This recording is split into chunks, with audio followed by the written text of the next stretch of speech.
Late August 1943. A heavily guarded train grinds to a halt at a dust-choked Texas depot. American military police unlock the sweltering cars, expecting hardened Axis veterans captured in the Mediterranean. But as the heavy doors slide open, the guards are stunned. Stepping onto the sun-baked platform are not infantrymen, but Italian women, military nurses, and colonial auxiliary staff. It is an immediate legal nightmare. The 1929 Geneva Convention provides no practical framework for holding female enemy personnel in makeshift American stockades. Why did the War Department ship these women across the Atlantic, and how exactly were local commanders supposed to secure them? The arrival of these female auxiliaries exposed a critical blind spot in the War Department's sprawling internment network. This forgotten anomaly of the American home front reveals a moment when the strict machinery of global war collided with an unprecedented legal gray area. Local communities across Texas, deeply scarred by mounting overseas casualties, harbored intense hostility toward anyone associated with the Axis powers. The barbed wire was meant to isolate a despised enemy, but international military law offered no manual for managing captured female colonial staff, funneled into a standard prisoner pipeline. Then, the geopolitical ground shifted. The sudden announcement of the Italian armistice in September 1943 threw the entire domestic internment system into chaos. Overnight, the legal standing of these Italian captives transformed. They were no longer strictly prisoners of war, yet they remained confined thousands of miles from home. The military bureaucracy faced a staggering problem: managing former adversaries who had suddenly become co-belligerents, all while severe domestic manpower shortages threatened to cripple the American supply chain. How do military commanders abruptly transition despised captives into crucial logistical allies? As the rigid protocols of military justice failed to provide a clear directive, a different kind of resolution took shape. The question remains: how did the sheer necessity of wartime survival, the friction of camp administration, and the brutal reality of shared labor beneath the scorching Texas sun force an unlikely, pragmatic reconciliation between hostile local populations and the women caught in the bureaucratic crossfire? In May of 1943, the Axis forces in North Africa suffered a total collapse. The Allies suddenly had over 250,000 prisoners on their hands. British infrastructure in the Mediterranean was stretched to the breaking point. The government in London could barely feed its own civilian population under the relentless U-boat blockade, let alone hundreds of thousands of captured enemy troops. The United States War Department had no choice but to absorb the overflow. The solution was purely logistical. The War Department ordered vast fleets of Liberty ships, cargo vessels returning empty after delivering mountains of munitions to the European theater, to be packed with prisoners for the transatlantic return voyage. By mid-1943, a human tidal wave of captured Axis personnel was flowing into the American mainland. The Office of the Provost Marshal General, the branch responsible for domestic internment, had to construct a sprawling network of prison camps practically overnight. Texas, offering vast tracts of cheap land, mild winters that saved on critically scarce heating fuel, and an agricultural sector screaming for manual labor, became the epicenter of this massive new prison system. Dozens of military installations, abandoned federal work sites, and hastily constructed stockades were instantly transformed into maximum security compounds. These facilities were engineered with a single, highly specific demographic in mind: the hardened male combat veteran.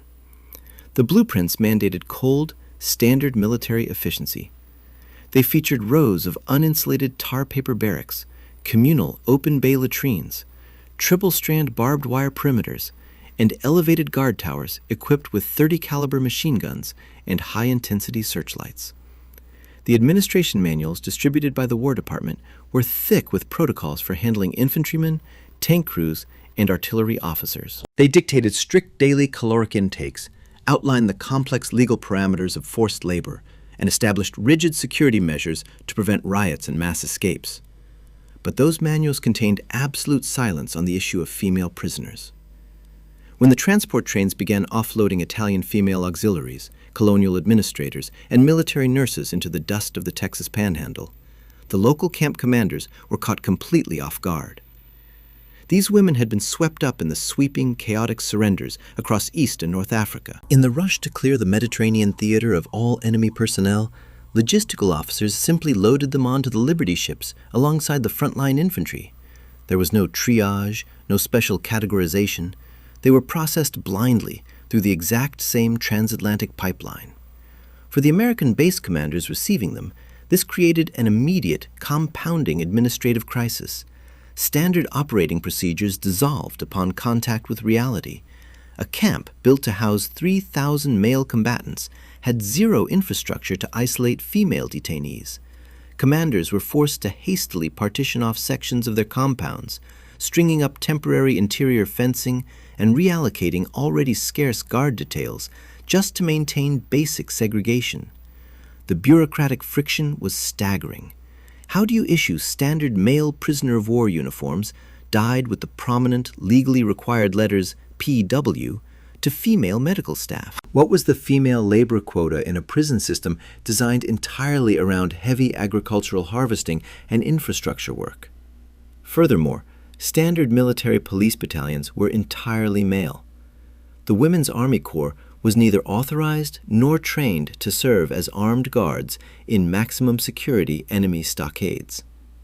Local commanders flooded the War Department with urgent teletypes requesting guidance, but Washington was paralyzed by the legal anomaly, offering only vague directives to improvise and maintain perimeter security. While the camp administrators struggled with the physical and legal architecture of holding female prisoners, a much more volatile problem was brewing just outside the barbed wire. The local Texas communities were furious. By the summer of 1943, the grim reality of global war had hit rural America with brutal force. Nearly every family in these agricultural towns had a son, a brother, or a husband deployed overseas. Western Union couriers were a dreaded sight, delivering the small yellow envelopes containing casualty notifications from the bloody fighting in Sicily and the brutal aerial campaigns over Europe. The townsfolk were grieving, highly anxious, and deeply hostile toward anyone wearing an Axis uniform. To them, these detainees were not logistical anomalies or colonial administrators caught in the crossfire. They were the very fascists responsible for killing American boys. The sheer visibility of the camps inflamed this local rage. Because the United States government strictly adhered to the Geneva Convention, terrified that any mistreatment of prisoners domestically would lead to savage reprisals against American GIs captured by the Axis in Europe, the Italian prisoners were fed military-grade rations. They received 3 square meals a day, meat, fresh vegetables, and even access to camp canteens where they could purchase cigarettes and Coca-Cola using their labor wages. For the Texan civilians looking through the chain-link fences, this felt like an ultimate betrayal. The Office of Price Administration had locked the American home front down under severe wartime rationing protocols. Local housewives stood in long lines with ration books, carefully managing their meager, highly restricted allotments of sugar, coffee, butter, and red meat. Gasoline and tires were strictly controlled. Farmers couldn't get replacement parts to keep their tractors running. Yet, right down the road, the enemy was eating significantly better than the American taxpayers funding their confinement. Rumors of pampered prisoners spread like wildfire across the state, resulting in furious letters to local newspapers and angry demands to congressional representatives. The military commanders found themselves trapped in a dangerous vice. On one side, they faced the immense pressure of a crippling domestic manpower shortage. The military draft had stripped the local farms of their young men. The cotton and peanut harvests were rotting in the fields. The War Production Board desperately needed the prisoner labor to save the local agricultural economy and maintain the wartime supply chain. But deploying Italian prisoners, especially the highly unusual female contingents, into the local communities to work alongside grieving, enraged American civilians was a terrifying security risk. It required transporting them in open trucks through hostile towns, exposing them directly to locals who openly threatened violence. The Texas camp system had become an administrative nightmare. Local military officers were forced to act as diplomats, wardens, and labor brokers, attempting to enforce the rigid laws of international warfare in an environment completely unsuited for it. They were trying to warehouse an unprecedented enemy demographic in facilities that couldn't handle them, surrounded by a civilian population that actively despised them. Every day was a tightrope walk over a highly combustible situation. The perimeter wire kept the prisoners in, but it barely kept the local civilian fury out.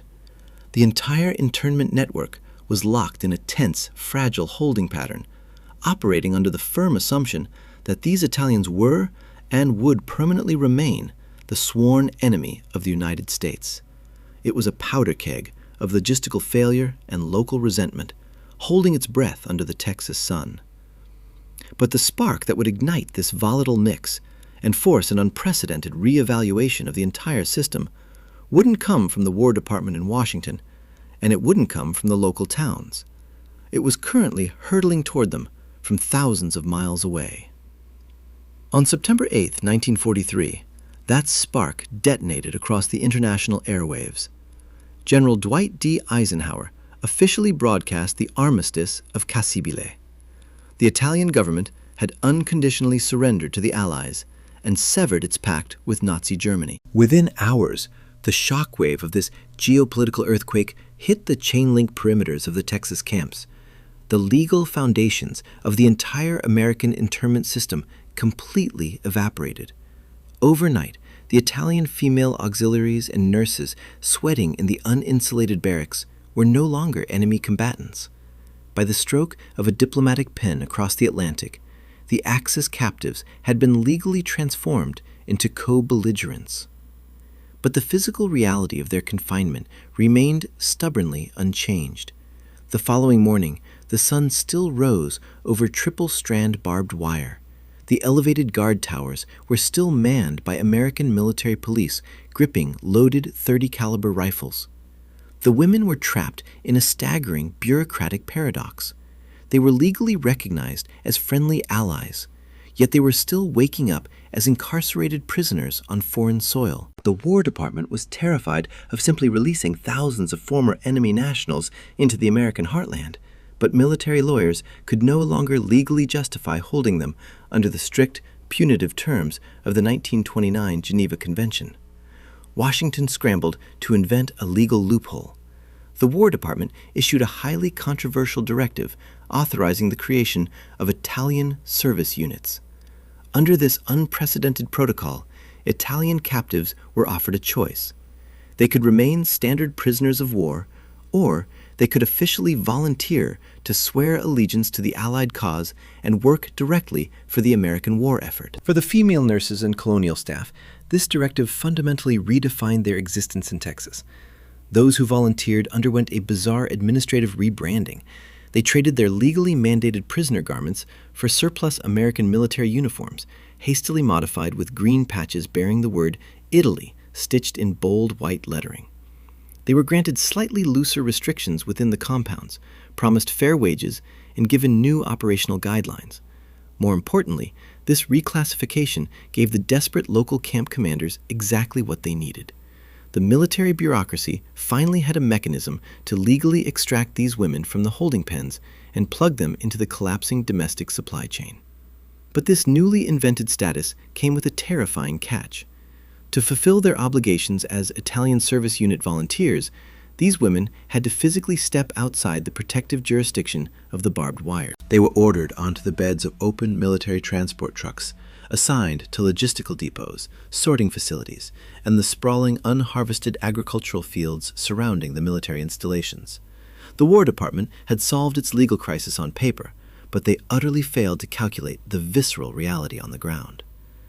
When the transport trucks rolled out of the camp gates, they carried women who were now officially categorized as crucial logistical partners. But the trucks were driving straight into the heart of rural Texan communities that had not forgiven and had certainly not forgotten.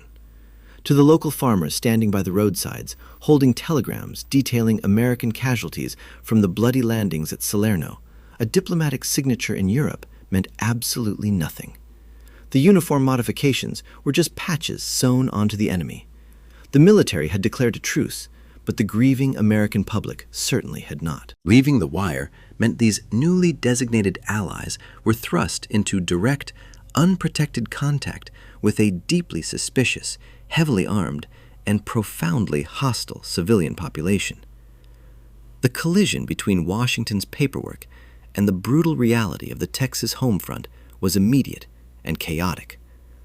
When the first trucks carrying Italian Service Unit volunteers rolled onto local farms in late September 1943, they were met with extreme suspicion and outright hostility. American base commanders, desperate to salvage the rotting harvest, had essentially forced these Italian men and women onto civilian overseers who did not want them there.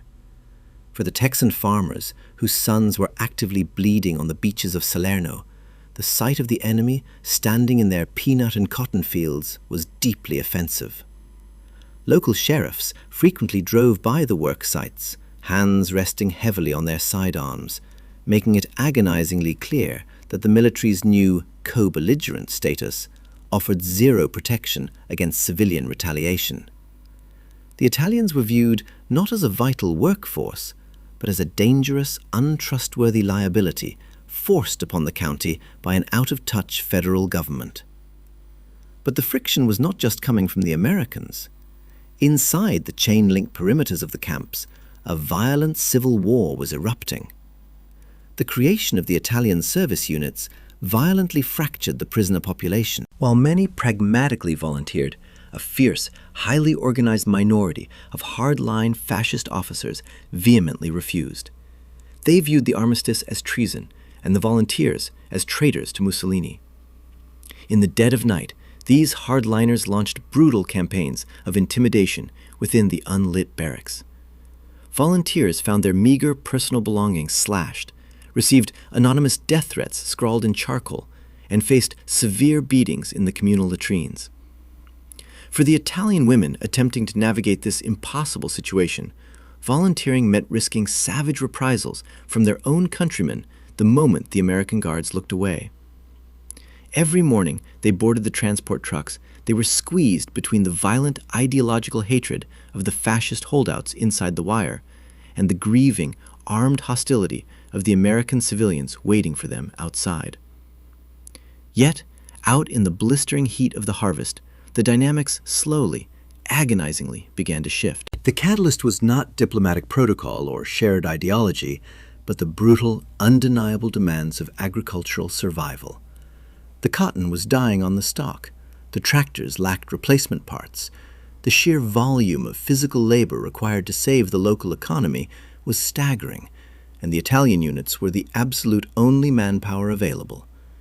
The Italian women, drawing heavily on their organizational skills honed as military nurses and colonial administrators, began to systematize the grueling fieldwork. They recognized that raw, undirected labor was highly inefficient. Instead, they took the initiative to organize rotation schedules to prevent heat stroke among the older prisoners and set up efficient sorting lines for the harvested crops. More critically, these women deployed the only high-value currency available in a heavily rationed war zone: calories. Leveraging their access to the camp commissaries and utilizing their own issued military rations, the female volunteers began cooking. They repurposed discarded tin cans into makeshift field ovens and utilized scarce allotments of flour, sugar, and olive oil to bake heavy, calorie-dense bread and prepare hot, traditional meals directly in the fields. This was not a romantic gesture of cultural exchange. It was a cold, highly calculated logistical maneuver designed to maintain the physical endurance of their own exhausted workers and, crucially, to disarm the hostility of their American overseers. When the midday sun forced a halt to the harvest, the strict divisions between guard and prisoner began to blur in the shade of the transport trucks. The scent of hot garlic and baking bread cut through the dust and the tension. The Italian women methodically distributed the food, ensuring the Texan farmers and the military police guards received generous portions. For American civilians suffering under the rigid constraints of the Office of Price Administration's ration books, this sudden influx of high-quality, hot food was a staggering shock. The shared exhaustion of the harvest and the universal currency of a hot meal slowly began to erode the ideological barriers. A Texan farmer, initially furious at the presence of the Italians, could not easily maintain his hatred when those same Italians were saving his family's livelihood and feeding him better than his own ration board allowed. The enemy perspective on the Texas home front began an uneasy, profound shift. Local agricultural boards grudgingly sent letters to base commanders admitting that the Italian units were highly efficient. The civilian hostility slowly morphed into a vital, desperate reliance. The women had successfully utilized their logistical skills to secure a fragile economic truce, proving their worth to a community that had initially despised them. They had carved out a temporary, functional peace in the fields, proving that the bureaucratic gamble of the Italian service units could actually work. But this integration, bought with intense physical labor and the strategic deployment of military rations, was a house of cards. The women had secured the trust of the local farmers, but they had absolutely no idea that a catastrophic bureaucratic decision was already moving through the War Department in Washington. A decision that would instantly shatter this hard-won peace, push the Italian volunteers to the absolute breaking point, and trigger an unprecedented crisis within the heavily guarded perimeters of the Texas camps. That fragile peace in the fields did not last. By early 1944, the Office of the Provost Marshal General in Washington watched the growing integration in Texas with deep administrative alarm. Reports of Italian volunteers sharing meals with local farmers and operating with minimal armed supervision triggered intense political anxiety at the War Department. Fearing a congressional backlash over perceived leniency and terrified of potential espionage sabotage, federal administrators abruptly clamped down on the entire Italian service unit program. Without warning, the War Department instituted strict non-fraternization policies across the Texas camps. Base commanders were ordered to immediately curtail the limited privileges that had made the grueling agricultural work tolerable.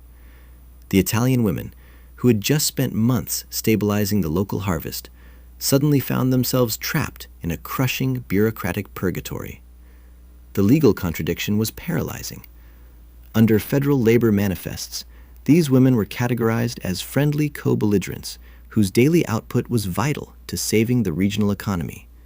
Yet, under the newly revised military security protocols, they were treated with the exact same suspicion as enemy prisoners of war. Camp authorities confiscated their personal identity papers, revoked their passes to local town squares, and imposed rigid armed evening curfews that locked them inside their barracks the moment the transport trucks returned from the fields. For the female auxiliaries, this sudden regression in status was devastating. While they labored under the brutal Texas sun, they remained completely cut off from their families back in Italy, where the Italian campaign was grinding through its bloodiest phase. The women realized with growing resentment that their tireless efficiency and logistical cooperation guaranteed them nothing. There would be no early repatriation, no restoration of personal liberty, and no true recognition of their allied status. They were effectively doing the exhausting manual labor of free American workers while living under the armed boot of their original captors. This volatile dynamic could not hold. The Italian volunteers had learned their true economic value to the Texas home front, and they were no longer willing to quietly accept the humiliating terms of their confinement. The camps were primed for an unprecedented confrontation. The breaking point arrived in the late fall of 1944. The American home front was buckling under the strain of a global two-front war, and the federal government announced a massive reduction in domestic food allocations.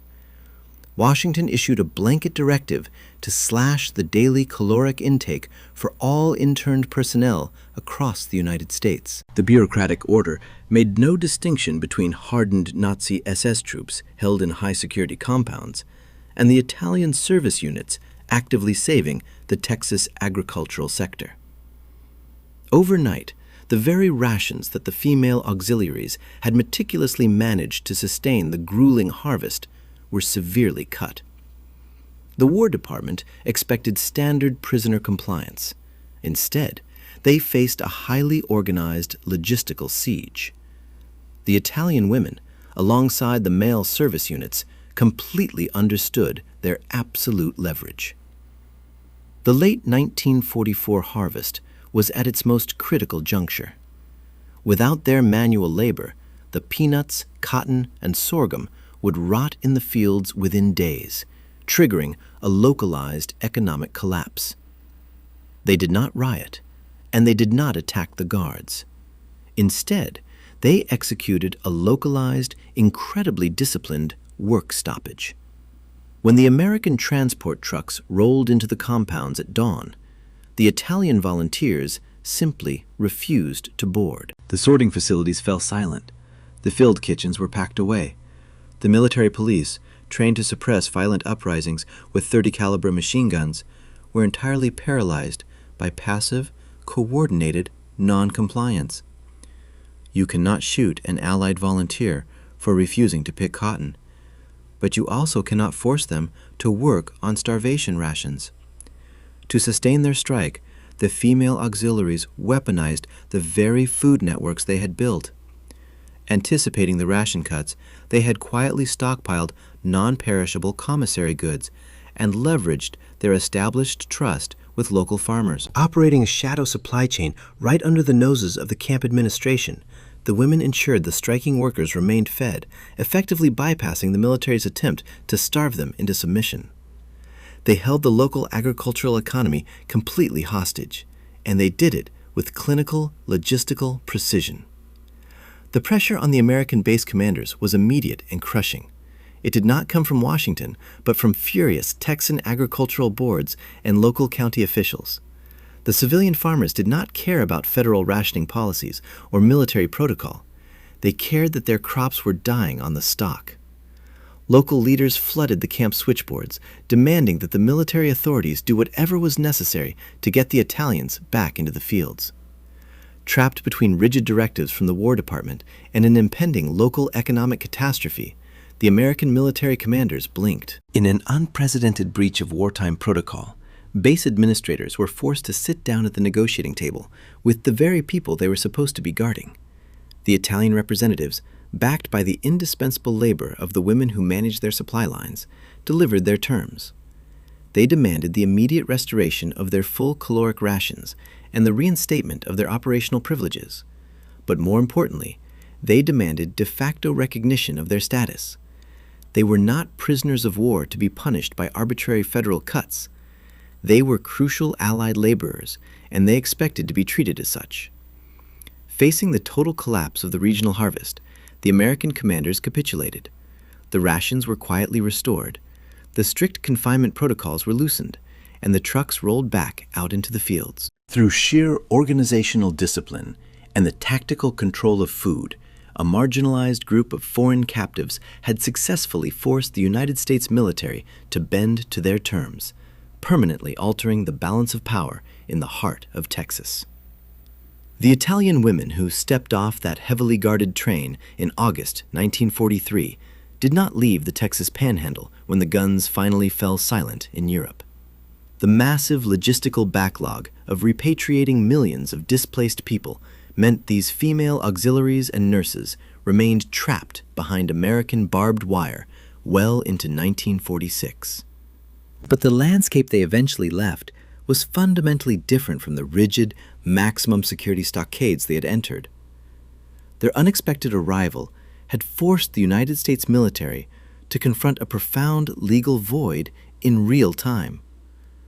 The 1929 Geneva Convention, designed entirely around the administrative management of male combatants, offered absolutely no framework for female captives who had suddenly transformed into co-belligerent allies.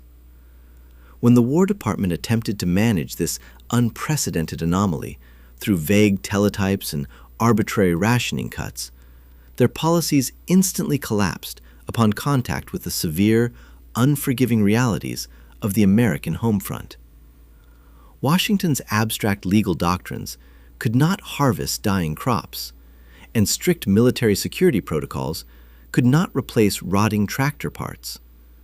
Instead, the rigid lines between captive, guard, and civilian were steadily dismantled by sheer logistical necessity. The shared physical exhaustion of the agricultural harvest and the universal currency of basic human sustenance achieved what federal bureaucracy could not. The heavy, calorie-dense bread baked in makeshift field ovens did not erase the profound grief of Texan families receiving casualty telegrams, nor did it wipe away the trauma of a global conflict for the women separated from their homeland. But those shared meals forged a highly functional, pragmatic peace. This forgotten anomaly exposes a crucial reality about the mechanics of war. At the highest strategic levels, international conflict is dictated by diplomatic treaties, classified directives, and shifting geopolitical alliances. But on the ground, beneath the scorching Texas sun, the grand machinery of global warfare was ultimately forced to yield to something much simpler. When rigid military justice failed to provide a clear directive, the deeply human requirements of survival, collaborative labor, and a hot meal broke through the chain link fences, bridging an impossible divide that no government manual had ever anticipated. Ultimately, the barbed wire in Texas was not dismantled by diplomats in Washington, but by the quiet, relentless diplomacy of shared labor and a shared table.